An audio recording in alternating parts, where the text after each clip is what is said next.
Bonjour à tous, chose promise, chose due. Je vous présente la toute première vidéo qui sera basée sur le travail du Maguiri et du Mawashi en tenant compte bien entendu de son environnement extérieur. Une autre vidéo sera aussi proposée concernant l'intérieur, je devrais m'en charger dans très peu de temps.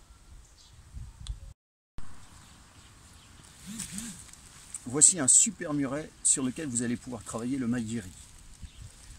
D'abord, quelques précisions concernant ce coup de pied. 1. Je ne décolle pas mon talon du pied d'appui lorsque j'exécute le Maguiri. Deuxièmement, gardez le genou fléchi de la jambe d'appui, pareil quand vous exécutez le Maguiri.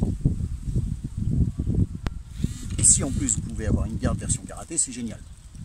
Donc je le fais et après je reviens vers vous.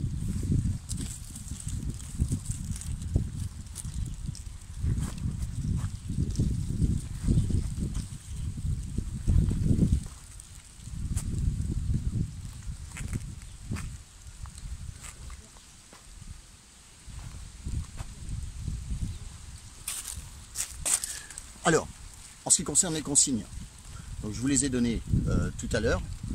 Maintenant, vous savez que pour réussir, il faut répéter, répéter, répéter. Mais pensez tout le temps qualité de travail. Je fixe bien mes appuis et j'enchaîne mon Maguiri. Respectez les 4 phases, c'est-à-dire la montée de genou, l'extension de la jambe, le retour et la pose derrière.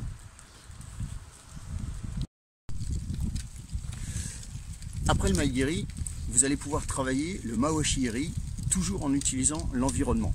Et ça tombe bien parce qu'on a ces deux poteaux-là qui vont vraiment nous aider. Et en plus, on va pouvoir ajouter un critère primordial dans la pratique du karaté, la précision.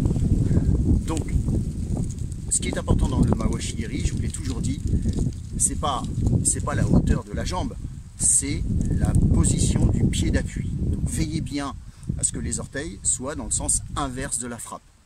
Et j'attire aussi votre attention sur le maintien du genou après le retour du coup de pied. Et là encore, vous alternez jambe gauche, jambe droite. Et comme je le disais tout à l'heure, il faut répéter, répéter, répéter. Je pars à l'école le matin, j'en fais quelques-uns. Je rentre le midi, j'en fais quelques-uns. Je repars de chez moi, j'en fais quelques-uns. Et je rentre le soir, j'en fais quelques-uns. Pas de vitesse, de la qualité de travail.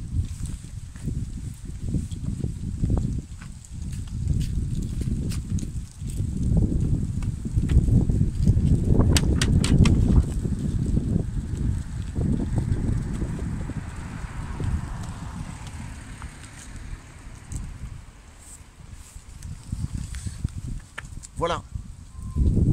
Et si vous mangez le midi chez vous, vous vous rendez compte, ça fait 4 séries de coups de pied de 5, 6 répétitions quotidiennement.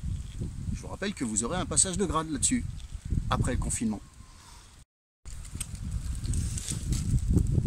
Avant de quitter cet environnement extrêmement propice pour la pratique du karaté, je vous propose un dernier exercice qui peut-être s'adressera aux un petit peu plus gradés. C'est l'enchaînement du Maguiri et du Mawashi sur ce super muret qui est vraiment là pour nous faire progresser.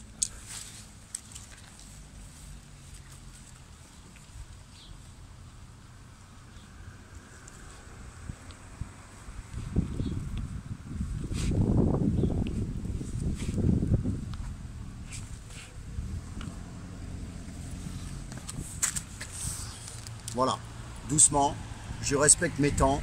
Je pose mes pieds au sol correctement. Et pareil, un le matin, 2 le midi, un le soir. C'est comme une prescription médicale. Voilà.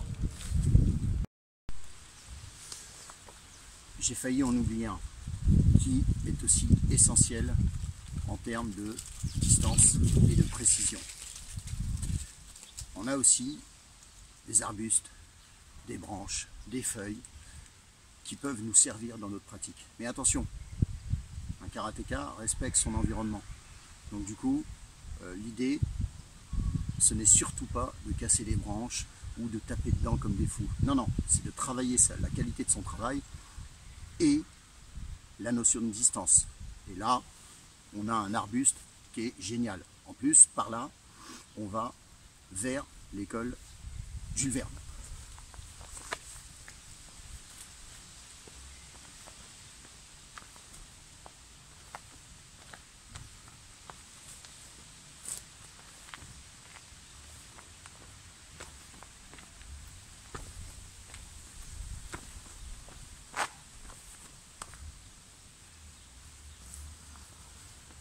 Voilà, 10 coups de pied, 12, 8, peu importe, et ensuite on change de jambe.